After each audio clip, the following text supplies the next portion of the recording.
After my wife passed, the only thing I had left of her was her jewelry collection. Every necklace, every ring, every bracelet carried a memory. Our wedding day, our anniversaries, even the locket she wore when our son was born. I kept it locked away, not for its price, but for its meaning. So when pieces started disappearing, I thought maybe my memory was slipping, but then I checked the hidden camera, and what I saw broke me more than losing her ever did. It wasn't a stranger, it was my own son, selling off his mother's legacy piece by piece. My wife Margaret passed away 3 years ago. She was the heart of this house, the reason it ever felt like a home. Before she died, she told me, "Take care of our boy and keep these safe." She pointed to the velvet chest she kept under our bed, filled with the jewelry she'd collected over a lifetime. Some pieces weren't worth much, others were priceless. But to us they were all memories. I promised her I would protect it. Our son, Daniel, was grown by then. He'd visit now and then, always with a polite smile, always saying the right things. I thought maybe we were closer than ever now that it was just the two of us. But little cracks began to show. He asked once, half joking, "Dad, what's the point of keeping all Mom's stuff locked away? Wouldn't it be better to sell it, use the money?" I brushed it off with a laugh. "Your mother's things aren't for sale. They're her memory, and memories aren't measured in dollars." He nodded, but the way his eyes lingered on that velvet chest made something deep in my gut twist. I should have trusted that feeling, because soon, those cracks would split wide open. One evening, I opened the velvet chest to polish Margaret's wedding ring, the one she wore every single day for 50 years. But when I lifted the tray, I froze. Her sapphire bracelet was gone. At first I thought maybe I'd misplaced it. I tore through every drawer, every box in the house, nothing. The next week when I checked again, another piece was missing, her pearl earrings. My stomach sank. I wondered if grief had finally gotten to me. Maybe I'd forgotten where I'd put them. Maybe my memory wasn't as sharp as it used to be, but deep down I knew better. These weren't accidents. Someone was taking them, and the only other person with a key to this house was Daniel. I sat on the edge of my bed that night, the velvet chest open in front of me. The empty spaces where Margaret's jewelry should have been felt like holes in my chest. Could it really be Daniel, my own son? I remembered the way Margaret used to light up whenever he walked into the room. She always said, "No matter what happens, Leonard, he'll be our pride." I wanted to believe that. I wanted to believe he was still the boy who used to sit on her lap, fiddling with her locket and giggling when it swung. But the math didn't lie. No break-ins. No forced locks. Nothing missing from anywhere else. Who else could it be? And yet my heart argued with my head. He wouldn't, not Daniel, not to me, not to his mother's memory. I shook my head, forcing the thought away. But in the pit of my stomach, I already knew the truth. I just didn't want to see it. The next morning, I drove to the electronics store and bought a small security camera. Nothing fancy, just something I could hide in plain sight. When I got home, I tucked it on the top shelf of the closet, angled perfectly at the velvet chest under my bed. One tiny red light, almost invisible. For days, nothing happened. The chest sat untouched, and I started to wonder if maybe I really had lost those pieces on my own. Then one Friday evening, Daniel dropped by. He brought takeout, cracked a few jokes, and asked how I was holding up.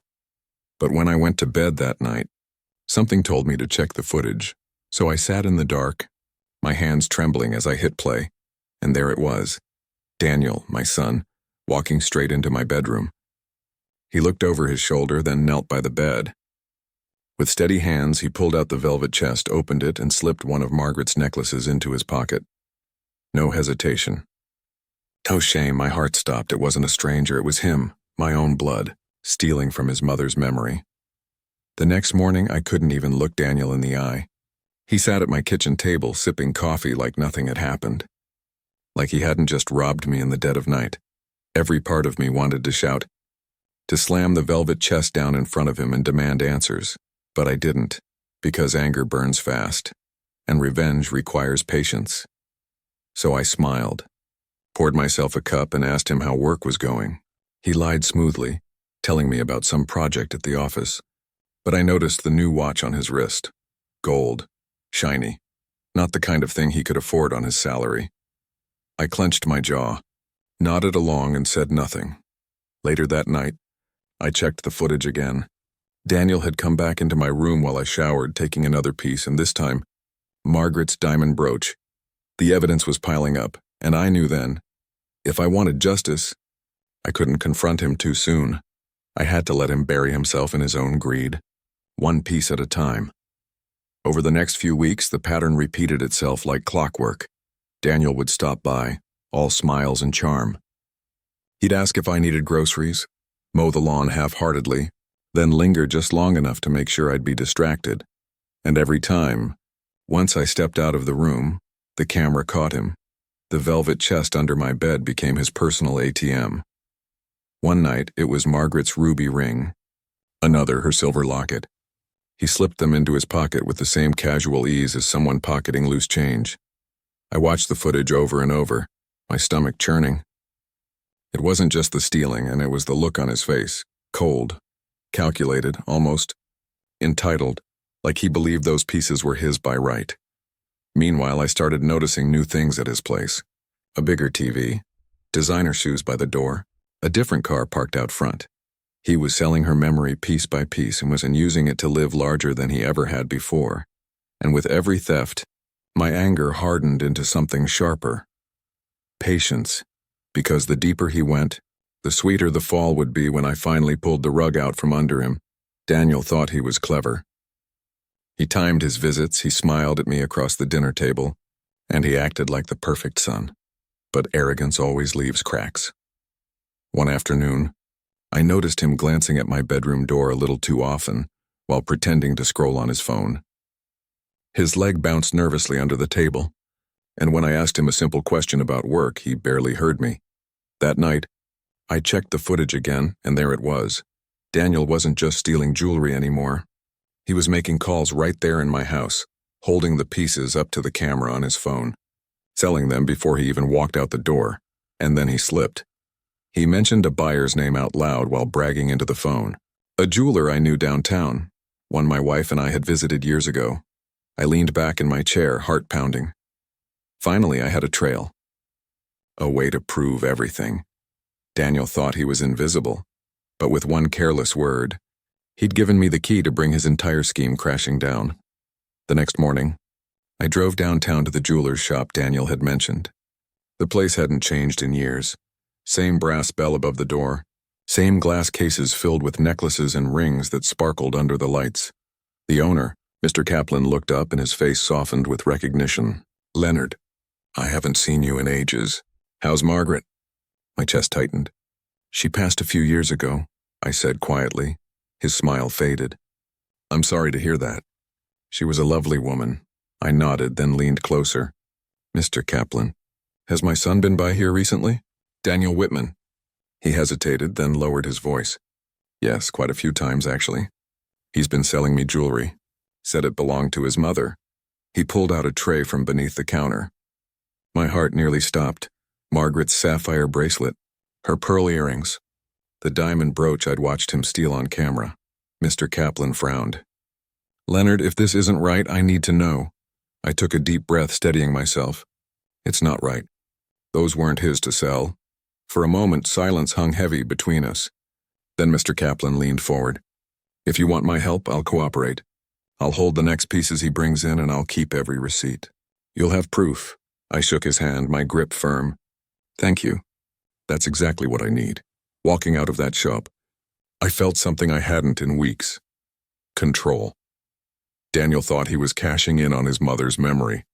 But now, every step he took was building the case against him. A week later, Daniel showed up at my house again, this time with that same slick grin plastered across his face.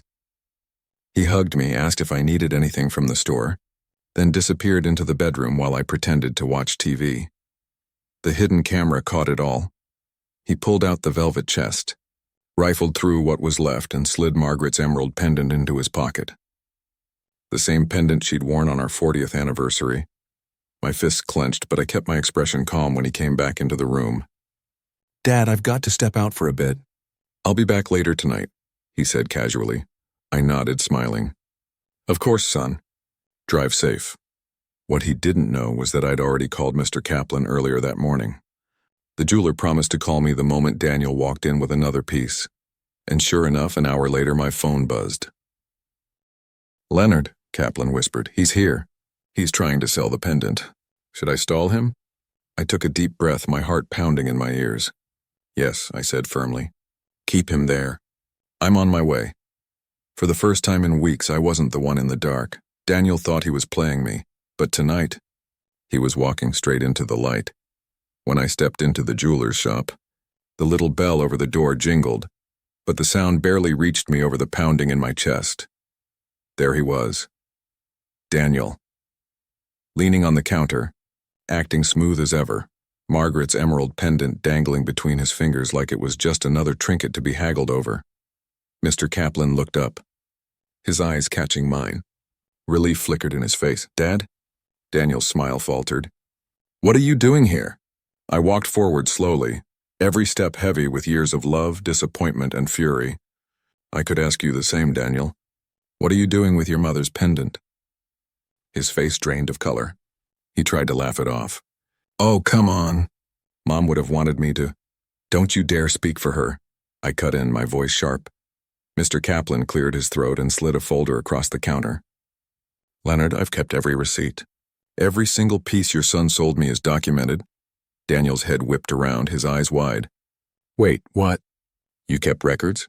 I nodded, pulling the flash drive from my pocket, the one with every hidden camera clip. I held it up between two fingers. "And I kept proof, video, every time you snuck into my room. Every piece you stole." The room went silent.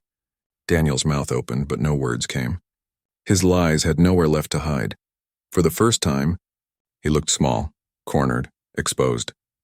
Daniel's face twisted, shifting between anger and panic like he couldn't decide which mask to wear. "Dad? Listen, this isn't what it looks like," he stammered, his hands trembling as he set the pendant back on the counter. "Not what it looks like." I shot back. "Because it looks like you've been robbing your mother's memory piece by piece and pawning it off for cash." He shook his head furiously, sweat forming on his brow. I needed the money, okay? You don't understand the pressure I'm under. The bills, the loans. So you stole from me?" I demanded, my voice echoing off the glass cases. "From the woman who raised you? From the father who gave you everything?" His eyes darted to Mr. Kaplan, who stood with his arms crossed, silent and grim. "Dad, please." "It wasn't like that. I was going to pay you back." I swear. The excuses tumbled out of him, weak and pathetic. His voice cracked as he reached a hand toward me. "You still have plenty left. Why can't you just let this go? You don't need it like I do." And there it was, the truth beneath all the lies. Greed, entitlement. I stared at him, my jaw tight. "You're right, Daniel," I said quietly. "I don't need it. But your mother's memory, she deserved better than this. Better than you treating her love like pocket change." For the first time, Daniel's shoulders slumped. His bravado melted, and he looked like a child again, cornered, caught, and ashamed. But shame wasn't enough. Not anymore. Before Daniel could speak again, the door to the shop opened, and in stepped Officer Reynolds, the local cop I'd called on my way over. Daniel's eyes widened. "Dad, you didn't—" "Oh, I did," I said firmly. Mr. Kaplan handed the officer the folder of receipts. I placed the flash drive in his other hand. "Everything you need is right there. Every sale, every theft. It's all documented." Reynolds glanced at Daniel, his voice flat. "Son, this is grand larceny. You're coming with me." Daniel staggered back, his hands raised as if that could stop what was already in motion. "Wait, you can't arrest me. He's my father." "He won't press charges?" I swallowed hard, the weight of years pressing down on me. "I didn't want it to come to this, Daniel. But you made your choice. And now you face the consequences." The officer pulled out the cuffs. Daniel's voice cracked, desperation spilling out. "Dad, please, don't do this. I'm your son." The cold click of steel around his wrists echoed in the quiet shop. For the first time in weeks, I felt the knot in my chest loosen. Justice wasn't just an idea anymore. It was real, tangible, standing right in front of me. The news traveled faster than I expected. By the time I got home that evening, the phone was already ringing. It was Daniel's wife. Her voice was shrill, almost hysterical. "Leonard, what have you done?" They said Daniel was arrested for stealing from you, from his own father. I closed my eyes, exhaustion washing over me. No, Sarah, he wasn't arrested for stealing from me. He was arrested for stealing from Margaret, from his mother, and from the memory she left behind. There was a long silence, then the line went dead. The next morning, neighbors whispered as I walked to get the mail. Some shook their heads. Others gave me quiet nods of support. Daniel's betrayal wasn't just mine anymore. Everyone knew, and the shame clung to him, heavier than any prison bars. At church that Sunday, I sat alone in the pew where Margaret and I had once prayed together. People stopped to offer condolences, not just for my wife's memory, but for the son I had lost long before the police ever took him away. For Daniel, the fallout was public humiliation. For me, it was a painful kind of freedom. I had carried his secret long enough. Now it was his burden to bear. Weeks passed and the house grew quiet again. Too quiet at times. I would open the velvet chest, now nearly empty, and run my hand over the few pieces Daniel hadn't managed to steal. Margaret's wedding ring, her small silver locket with our picture inside. The jewelry was precious, yes, but what hurt most wasn't losing the gold or the diamonds. It was losing the son I thought I had raised, and yet, as painful as it was, I knew I had done the right thing. Because betrayal, no matter who it comes from, cannot be ignored. Margaret had always believed in accountability. She used to say, "Leonard, trust is like glass. Once broken, it never looks the same again." Daniel shattered that glass, and I made sure he picked up the shards with his own hands. Now when I sit in the quiet evenings, I don't feel bitterness anymore, I feel peace, because justice, though heavy, is lighter than carrying betrayal in silence.